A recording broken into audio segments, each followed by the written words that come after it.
Hello everyone, good morning. जैसा कि हम क्लास 7th का चैप्टर 7 डिस्कस कर रहे थे, that is weather, climate and adaptation of animal, and this video is the part 3 of this chapter.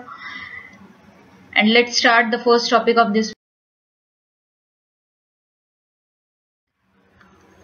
सो इस video का जो फर्स्ट टॉपिक है that is effect of sun in changing of climate. किस तरीके से सन का इफेक्ट पड़ता है क्लाइमेट चेंज करने में अर्थ के ऊपर। The angle at which sunlight strikes the earth varies by location, time, etc. due to the earth's orbit around the sun and its rotation around its tilted axis. आप सब जानते हैं कि भाई जो अर्थ है वो सन के अराउंड रिवॉल्व करती है, ठीक है, लेकिन अर्थ खुद भी घूमती है। किस तरीके से? मतलब आप समझ लीजिए आपके पास एक बॉल है, बॉल जो है वो घूम रही है। किस तरीके से घूम रही है? अगर आप फिंगर के ऊपर फुटबॉल रखते हो और उसको घुमाते हो तो वो घूम रही होती है। तो दैट इज आपकी फिंगर किस चीज का काम कर रही है? एक्सिस है, ठीक है, आप मान लीजिए वो एक्सिस है। लेकिन अब बॉल आप अगर देखते हो तो वो क्या है? वो बिल्कुल सीधी है, ठीक है। लेकिन जो अर्थ है, अर्थ किस तरीके से घूमती है? टिल्टेड होके, जैसा कि आपको इस पिक्चर में दिख रहा होगा, नॉर्थ पोल और साउथ पोल, मतलब टिल्टेड है। ये इसकी एक्सिस है। होनी कैसी चाहिए? एक्सिस बिल्कुल सीधी सीधी, लेकिन होती नहीं है ऐसी। तो ये क्या करती है? ये टिल्टेड फॉर्म में अपनी एक्सिस के अराउंड रोटेट करती है। अब जैसे ही सनलाइट स्ट्राइक करती है अर्थ के ऊपर तो लोकेशन, टाइम सब वेरी करता है, सब अलग अलग होता है हर जगह पे, है ना। आपने कभी ध्यान दिया हो कि अगर इंडिया में नाइट है तो किसी और जगह पर, किसी और कंट्री में क्या होगा? डे होगा, है ना। तो ये किस एंगल पर सनलाइट स्ट्राइक कर रही है अर्थ के ऊपर, इस चीज के ऊपर डिपेंड करता है। And at and near the equator, the sun rays hit Earth's surface almost vertically. Almost all year long causes hot climate. At the poles, the sunlight hardly reaches, causes cold climate. देखो क्या होता है कि equator के near, जहां पर लो altitude होता है, वहां बेसिकली सन रेज जो है अर्थ के ऊपर हिट करती हैं और वहां पूरे के पूरे टाइम हॉट क्लाइमेट रहता है, ठीक है। होल ईयर, पूरे साल वहां पर हॉट क्लाइमेट रहेगा। और जो पोल्स हैं, पोल्स पर क्या है? सनलाइट हार्डली रीच कर पाती है, तो इसलिए वहां पर जो क्लाइमेट रहता है वो कैसा रहता है? कोल्ड रहता है, cold climate. Now climate zone of India की बात कर लेते हैं। किस तरीके से? Climate zone of India can be mainly divided into 4 climatic zone. देखो 4 क्लाइमेटिक जोन में बांटा हुआ है, ठीक है। जोन है ये, भाई कहाँ पर ज्यादा गर्मी रहती है, कहाँ पर पूरे टाइम हॉट रहता है टेम्परेचर, फिर कहाँ पर कोल्ड रहता है, ये प्रॉपरली इनके प्रॉपर नाम है। देखो एल्पाइन जोन, ठीक है। नेक्स्ट है सब ट्रॉपिकल जोन, और सब ट्रॉपिकल जोन थर्ड आ गया आपका ट्रॉपिकल जोन। ट्रॉपिकल जोन में भी 2 कैटेगरीज हैं, that is tropical wet zone और and tropical dry zone. And next जो आपका जोन आ जाता है वो है एरिड जोन। तो इन सब के बारे में डिस्कस कर लेते हैं एक एक करके। ये देखिए क्लाइमेट जोन ऑफ इंडिया आपको दिखा रखा। जो फर्स्ट कैटेगरी है हमारे पास वो है alpine zone. Basically alpine zone क्या है? Alpine zone can be experienced at high altitude of the Himalayas. देखो ये जो एल्पाइन जोन है ये कहाँ पर एक्सपीरियंस किया जा सकता है? काफी ज्यादा हाइट पे, ठीक है। हाई एल्टीट्यूड मीन्स काफी ज्यादा हाइट पे, जैसा कि हिमालयाज में होता है। It is covered with snow through out the year. पूरे साल ये किससे कवर्ड रहता है? स्नो से कवर्ड रहता है। Alpine zone is a type of natural region. ये एक नेचुरल रीजन है that does not contain trees, जिसके ऊपर कभी ट्रीज नहीं आते हैं। क्यों? क्योंकि एक पर्टिकुलरली हाई एल्टीट्यूड पे होता है, काफी ज्यादा हाइट पे होता है और काफी ठंडा इलाका होता है और वहां पर हवा भी काफी ज्यादा चलती है, जिसकी वजह से ट्री की ग्रोथ के लिए ये बिल्कुल भी सुटेबल नहीं रहता है। Indian state states that lie in the alpine zone are, देखो एल्पाइन जोन में जो इंडिया के कुछ स्टेट्स आते हैं वो कौन कौन से हैं? जम्मू एंड कश्मीर, हिमाचल प्रदेश, उत्तराखंड, सिक्किम, अरुणाचल प्रदेश। ठीक है, ये सब ऐसी जगह है जो हाई एल्टीट्यूड पे, ठीक है। लेकिन ऐसा नहीं है कि यहाँ पे ट्रीज नहीं होते हैं। बेसिकली जो बिल्कुल हाई एल्टीट्यूड है, जैसे हिमालयाज हो गया है ना, हिमाचल में भी कुछ ऐसी जगह होंगी, उत्तराखंड में भी ऐसी कुछ जगह होंगी जिनकी हाइट नॉर्मली से ज्यादा है, वहां पर ट्रीज ग्रो होने की संभावना कम होती है। ठीक है, नेक्स्ट आ जाते हैं हम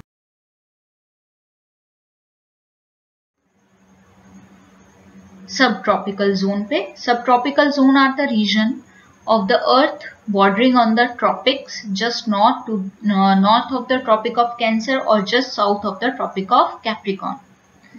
नेम से बेसिकली देखो क्या होता है इस जगह पर नॉर्मली ये कहाँ पर होते हैं? अर्थ के बॉर्डर पे। बॉर्डर की बात कर लेते हैं, ठीक है। एक जस्ट नॉर्थ की साइड होगा, नॉर्थ के थोड़ा सा ऊपर, और एक साउथ के इन बिटवीन रहते हैं। अब यहाँ पर क्या चीज है देख लेते हैं। इन सब ट्रॉपिकल जोन ऐसी जगह पर क्या होता है? Summers are hot and wet and winters are cold and dry.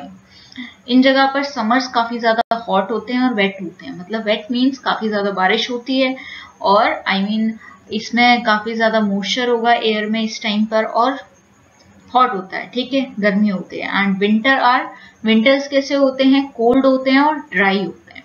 Rainfall is quite common, और बारिश जो है यहाँ पर काफी कॉमन है। सब tropical zone are Punjab.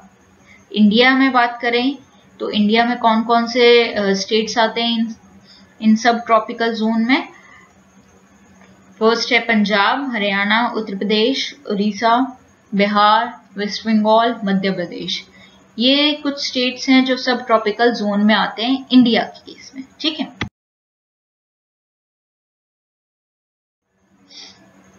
Next जो है tropical zone. Tropical zone are the part of the earth surface between the Tropic of Cancer and the Tropic of Capricorn. ये भी क्या है? ये अर्थ सरफेस के इन बिटवीन आते हैं। In tropical wet monsoon zone, इस केस में जो एवरेज टेम्परेचर रहता है normally does not fall below 18 degree Celsius and high than average rainfall. देखो क्या होता है कि इन जगह पर नॉर्मली जो टेम्परेचर रहता है वो 18 डिग्री सेल्सियस रहता है, या इससे ज्यादा का रहता है, इससे कम नहीं होता है, ठीक है। और जो बारिश होती है वो भी काफी होती है। ट्रॉपिकल वेट जोन आर, जो ट्रॉपिकल वेट जोन है कौन कौन से हैं? एग्जाम्पल्स हैं, देखो इंडिया के केस की बता रही हूँ मैं। That is Kerala coast, Karnataka coast, Goa and northern part of Konkan coast and Andaman and Nicobar island. ये जो है एग्जाम्पल्स ट्रॉपिकल वेट जोन के हैं इंडिया में। In tropical dry monsoon zone और ट्रॉपिकल ड्राई मानसून जोन में क्या होता है? जो बारिश होती है वो बिल्कुल कॉमन नहीं होती है, काफी कम बारिश होती है वहां पर।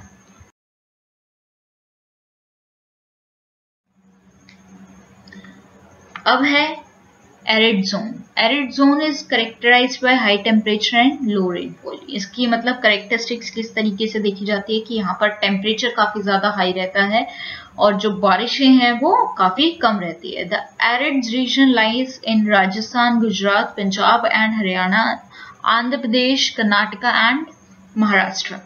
बेसिकली ये इंडिया में जो स्टेट्स फॉल करते हैं इस एरिड जोन में, वो जो मैंने अभी नाम लिए ये वो हैं जो आपको लर्न भी करना है, याद रखने हैं, ठीक है। और यहाँ का जो टेम्परेचर रहता है समर्स की केस में वो high as 50 degree in summers, है ना, 50 डिग्री तक पहुंच सकता है यहाँ का टेम्परेचर, या इससे भी ज्यादा हो सकता है। तो ये है एरिड जोन, काफी ज्यादा गर्मी रहेगी, है ना। राजस्थान का आपको पता है, गुजरात का पता है, गर्मियों में मतलब टेम्परेचर 50 डिग्री सेल्सियस तक इजिली पहुंच सकता है। नेक्स्ट जो हमारा सबसे इंपॉर्टेंट टॉपिक आता है that is climate and adaptation of animal. Climate has profound effect on all living organism. Climate का बड़ा अच्छा इफेक्ट रहता है लिविंग ऑर्गेनिजम्स के ऊपर। किस तरीके से adaptation can be defined as the modification of all living organism on its parts in order to make it more fit for survival under changed environmental conditions, or we can say that adjustment shown in structure, physiology, behavior, etc. of an organism to changed environmental condition is referred to as adaptation. Basically क्या होता है, जैसे हम अगर plants की बात करते हैं या एनिमल्स की बात करते हैं तो वो क्लाइमेटिक कंडीशंस के अकॉर्डिंग अपने आप को ढाल लेते हैं, ठीक है, उस जगह पर रहना शुरू कर देते हैं, उस जगह के क्लाइमेट के अकॉर्डिंग रहना शुरू कर देते हैं। जैसे कैमल की बात करते हैं, कैमल नॉर्मली ड्राई रीजन, ठीक है, हॉट रीजन में रहते हैं, तो लेकिन इनकी एक खासियत होती है कि उस हॉट रीजन में भी ये खुद को अडेप्ट कर चुके हैं और काफी लंबे समय तक बिना पानी के रह सकते हैं, ठीक है, काफी दिनों तक रह सकते हैं। ऐसे ही जैसे हम कोल्ड रीजन की बात करते हैं, जैसे पोलर बियर ले लिया आपने, ठीक है, पोलर बियर के केस में उसने खुद को इस तरीके से अडेप्ट कर रखा है कि वो कोल्ड क्लाइमेटिक रीजन्स में भी इजीली सरवाइव कर सकता है, काफी ज्यादा कोल्ड क्लाइमेटिक कंडीशंस में भी। ऐसे ही केस में आते हैं आपके प्लांट्स, फ्लोरा, ठीक है, तो प्लांट्स किस तरीके से खुद को अडेप्ट करते हैं, जैसे आपने देखा होगा कि जो हॉट रीजन्स होते हैं जहां पर बारिशें काफी कम रहती है, जैसे एग्जांपल ले लिया राजस्थान, तो वहां पर कुछ ऐसे प्लांट्स हैं जैसे कैक्टस, बेसिकली जो बिना पानी के, ठीक है, ग्रो कर सकते हैं, और कुछ ऐसे प्लांट्स हैं जो जैसे मॉस, तो वो बेसिकली कोल्ड क्लाइमेटिक रीजन में रह सकते हैं। तो ये सारे जो एग्जांपल्स हैं ये बेसिकली ये बताना चाह रहे हैं कि एनिमल्स और प्लांट्स खुद को अडेप्ट कर चुके हैं या खुद को अडेप्ट कर सकते हैं जैसा उनका क्लाइमेट है। ऐसा नहीं है सारे, लेकिन सीख जाते हैं धीरे धीरे। जैसे ह्यूमंस की बात करते हैं, ठीक है, अब इंडिया में क्या होता है, आपको विंटर सीजन भी देखने को मिलता है, समर सीजन भी देखने को मिलता है, तो ह्यूमंस ने खुद को अडेप्ट कर लिया है। किस तरीके से, समर्स में वो कॉटन क्लोथ्स वेयर कर रहे हैं और विंटर्स में वो वुलन क्लॉथ्स वियर कर रहे हैं। तो दैट मीन्स ये क्या बताता है, ये अडेप्टेशन बताता है किस तरीके से हम खुद को अडेप्ट कर चुके हैं क्लाइमेटिक कंडीशंस के लिए, ठीक है, वर्स क्लाइमेटिक कंडीशंस के लिए भी, ठीक है। सो यहाँ पर ये चीज टॉपिक जो है हम कंप्लीट करते हैं, ठीक है। अभी ये चैप्टर कंप्लीट नहीं हुआ है, इसके आगे भी काफी ज्यादा है, क्योंकि चैप्टर जो है काफी इंपॉर्टेंट भी है और काफी बड़ा भी है, तो ये आपको जानना है। एंड तब तक के लिए देखो आपने क्या करना है, रिवाइज करते रहें, ठीक है, और साथ साथ जो पिछले आपके चैप्टर्स हैं जो भी हो चुके हैं उनको भी लर्न करते जाएं धीरे धीरे, ठीक है। Okay, thank you.